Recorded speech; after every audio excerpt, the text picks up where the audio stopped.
À certains d'entre vous, je veux rappeler encore une fois une amère réalité. En juin, mon pays a fait une offre très généreuse à l'Ukraine compte tenu de la situation désespérée sur la ligne de front. Il y a une semaine, le régime de Zelensky a choisi l'escalade et la guerre en s'en prenant à la région de Koursk, une décision que l'Ukraine regrettera amèrement. Je tiens à le souligner une fois de plus.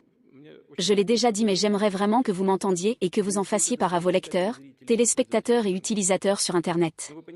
Comprenez-vous, oui ou non, que si l'Ukraine rejoint l'OTAN et récupère militairement la Crimée, les pays européens seront automatiquement entraînés dans un conflit militaire avec la Russie? Bien sûr, les potentiels de l'OTAN et de la Russie ne sont pas comparables. Nous le savons.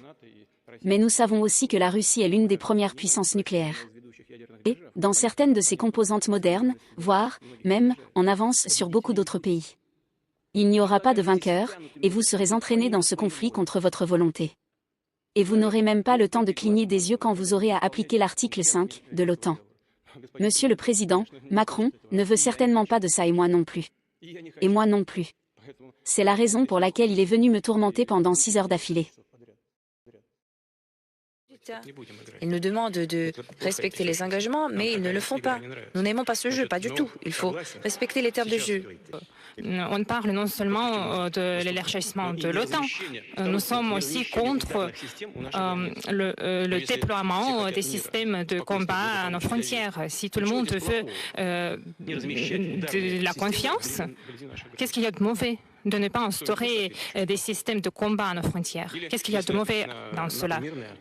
Et si l'OTAN est l'organisation pacifique, est-ce que c'est mauvais de faire retourner l'OTAN à l'infrastructure sur l'étape de la signature de 1997? Qu'est-ce qu'il y a de mauvais là-dessus? Vladimir Poutine a réagi fermement à l'incursion ukrainienne en territoire russe, lors d'une réunion tendue avec ses principaux responsables. Les analystes estiment que l'Ukraine avait deux objectifs principaux.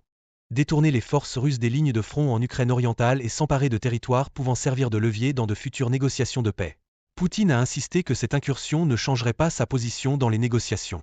Il a ordonné à l'armée russe de repousser les forces ukrainiennes et de renforcer la protection des frontières, reconnaissant ainsi que la défense russe avait échoué sur ce point.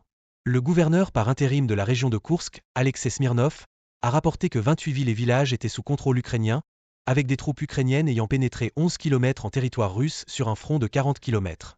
Il a également signalé la mort de 12 civils et l'évacuation en cours de milliers de personnes.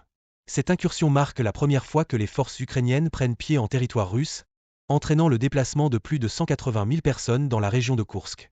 Malgré cette attaque, Poutine a réaffirmé la confiance dans la position militaire de la Russie et a répété que l'Occident menait une guerre par procuration contre la Russie via l'Ukraine.